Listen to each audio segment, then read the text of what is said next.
Hello friends, তোমরা কেমন আছো? আশা করি তোমরা সবাই ভালো আছো। প্রতাপ একাডেমি কোচিং পরিবারে তোমাদেরকে স্বাগত। আমি প্রতাপ স্যার। আজকে আমি নিয়ে চলেছি যে সমস্ত স্টুডেন্টরা ক্যালকাটা ইউনিভার্সিটির আন্ডারে 5th সেমিস্টারে পড়ছো, পলিটিক্যাল সায়েন্স জেনারেল সাবজেক্টে নিয়েছো, ডিএসসি A2 পেপারটি তোমাদের রয়েছে। তোমাদের জন্য আজকে আমি নিয়ে চলে এলাম মডিউল 1-এর ও মডিউল 2-এর গুরুত্বপূর্ণ 15 মার্কস ও 10 মার্কসের কোশ্চেন। যে কোশ্চেনগুলি শেষ মুহূর্তে দেখে গেলে অবশ্যই তোমরা সমস্ত কোশ্চেন এরই মধ্যে থেকে কমন পেয়ে যাবে।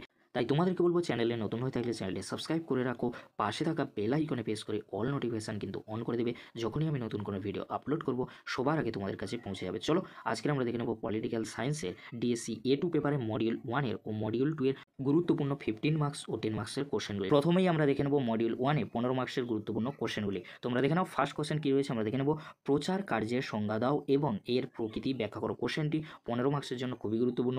নেক্সট কোশ্চেন বৈদেশিক নীতি গঠনে কিভাবে সামরিক শক্তি প্রভাবিত করে। নেক্সট কোশ্চেন কী রয়েছে। আমরা দেখে নেব বৈদেশিক নীতিতে জাতীয় স্বার্থের কেন্দ্রীয় ভূমিকা বিশ্লেষণ করো। নেক্সট কোশ্চেন কূটনীতি পররাষ্ট্রনীতির একটি কেন্দ্রীয় ধারণা বিবৃতিটি ব্যাখ্যা করো। নেক্সট কোশ্চেন বিশ্বায়নের যুগে পররাষ্ট্রনীতিতে জাতীয় স্বার্থের ভূমিকা বিশ্লেষণ করো।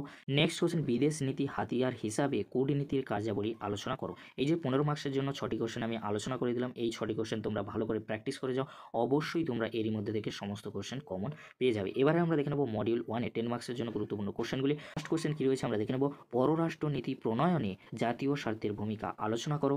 নেক্সট কোশ্চেন কূটনীতির সংজ্ঞা দাও, পররাষ্ট্রনীতি ও কূটনীতির মধ্যে পার্থক্য আলোচনা করো। কোশ্চেনটি কিন্তু অত্যন্ত গুরুত্বপূর্ণ। নেক্সট কোশ্চেন পররাষ্ট্রনীতির হাতিয়ার হিসাবে সামরিক শক্তির ভূমিকা উল্লেখ করো।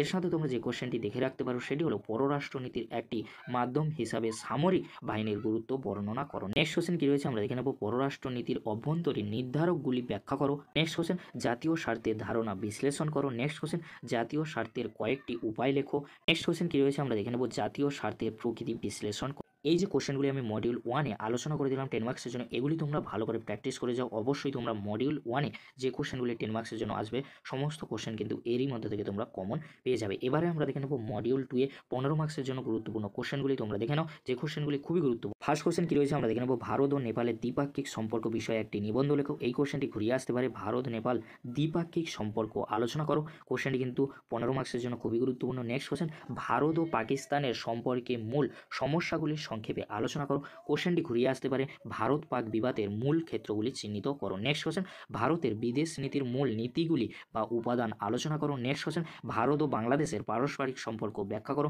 কোশ্চেনটি ঘুরিয়ে আসতে পারে ভারত ও বাংলাদেশ দ্বিপাক্ষিক সম্পর্কের সীমাবদ্ধতাগুলি উল্লেখ। নেক্সট কোশ্চেন কী রয়েছে। আমরা দেখে নেব 21শ শতাব্দীতে ভারতীয় পররাষ্ট্রনীতির বিবর্তনে প্রবণতাগুলি ব্যাখ্যা করো। কোশ্চেনটি ঘুরিয়ে আসতে পারে ভারতীয় বিদেশ নীতির বিবর্তন সম্পর্কে একটি টিকা লেখো। এই যে কোশ্চেনগুলি আমি আলোচনা করলাম মডিউল 2-এ 15 মার্কসের জন্য, এগুলি তোমরা ভালো করে প্র্যাকটিস করে যাও। অবশ্যই তোমরা মডিউল 2-এ যে 15 মার্কসের কোশ্চেনগুলি আসবে এরই মধ্যে থেকে সমস্ত কোশ্চেন তোমরা কমন পেয়ে যাবে। আমরা দেখে নেব মডিউল 2-তে 10 মার্কসের জন্য গুরুত্বপূর্ণ কোশ্চেনগুলি। ফার্স্ট কোশ্চেন কী রয়েছে। আমরা দেখে নেব ভারতের বিদেশ নীতির মূল স্তম্ভ হিসাবে জোর নিরপেক্ষ নীতির গুরুত্ব আলোচনা করো। কোশ্চেনটি অত্যন্ত গুরুত্বপূর্ণ। নেক্সট কোশ্চেন ভারতের পররাষ্ট্র নীতিতে কাশ্মীর সংক্রান্ত মূল সমস্যাগুলি ব্যাখ্যা করো। নেক্সট কোশ্চেন ভারত ও শ্রীলঙ্কার সম্পর্কে তামিল সমস্যার গুরুত্ব বর্ণনা করো।